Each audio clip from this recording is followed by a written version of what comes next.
John, kerja gok-gok buka pegat. John. Apa pegat? Anak ini dengan ada ijak. Udah ke? Ya. Paham tiga. Kan nak bagah kamu kahwin. Kan asal semerah.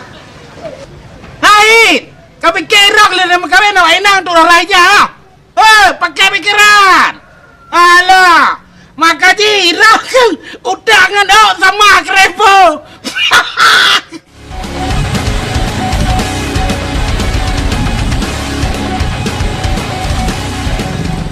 Oh kakak John, sang miyakah kamu kahwin dah. Terus bampu lima bak isinya kain kok. Ya kayak pegah bak luang tang anak turi ke. Rocky, kau sepele kalong ah. Kau kena siar. Puna Roy. Puna mandu. Ijon ni, ku pegah ku kahwin bu bagah. Bengehi. Padahal yang kena sehat liung ku pegah. Ya jelah lahir. Bulu rumahnya Johnny kam ajar malam. Lu Johnny lo ngaju. Tidak kepuk kepre.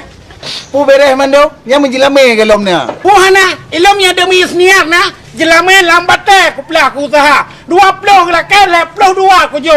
Ku tambah bonus lo wi. Cincin pertunangan dua nau. Pakai seniak sini. Pakai sini. Pom. Buka. Kaji ku dalung le mando apa? Lah batai minta tentang mendung lah batainya. Ya hotel dah cek mudah dengan uri hai turi beda. John takkan tahu lah aku fikir kah John. Mana? Kata lomot si Rahid. Hey. Blue, tinggal waktu kamu kahwin baik lele tak sinyak ke? Cukup 2 saja. Kenapa mana? Mana Blue? Menyodik anak tu tajuk sekolah Peluk bupanyang bersampai kuliah Peluk. Jadi anak ketanya nak merah lagi ya Peluk. Sehat-sehat di cek makanan. Menang berah badra ke? Okey Bandau.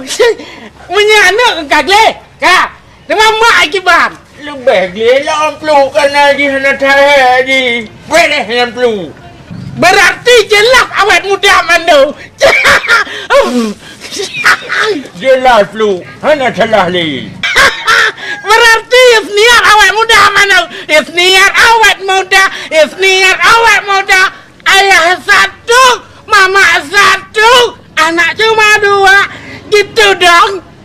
Dalam teman kawan di mana ni? Mana?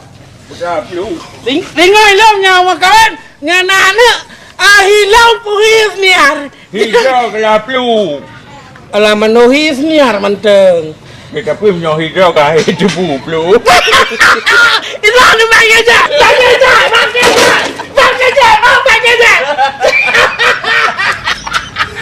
Tapi Peluk baik tua ke ketaman kabeh apa? Anak. Jadi tamang kami isniar tindangan teh. Jangan cepat. Ada mek kemayang Peluk. Jangan cepat. Kemayang buai. Boleh. Aku punya Honda tu Peluk. Maju. Baik. Ilong kuat ada ijak tu. Peluk. Ilang punya ile Peluk bang. Long kuat ada ijak tu. Kau boleh kan? Hai. Untuk